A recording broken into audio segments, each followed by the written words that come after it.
তো গাইস দেখতে পাচ্ছ দেখো আমার বড় ভাই মিস্ত্রি হয়েছে বুঝলে না, লেবার থেকে মিস্ত্রি দেখাচ্ছে। এটা চাষা লাগে মানে ইয়ে পেরিয়ে ছিল, এখন খতনার হয়ে গেছে বুঝলে। দেখতে পাচ্ছ সারাদিন মান ধরে এটা কাটছে, কি বলবো দেখছো সবাই লেবার থেকে মিস্ত্রি দেখাচ্ছে। দেখতে পাচ্ছ আর বড় ভাই মানে আজকে মিস্ত্রি খাচ্ছে বুঝলে, মানে লেবার ছিল দেখবে সব কিছু ব্যাগটা ট্যাকা থেকে দিয়েছে দেখছো।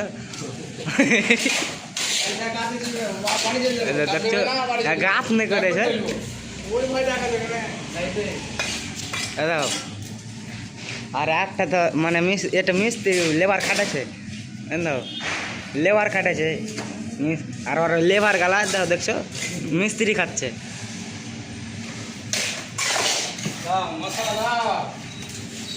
আছে নাজি দেখো বাড়া এগুলা করেছে বুঝলে, মানে ভোগা দেবুন।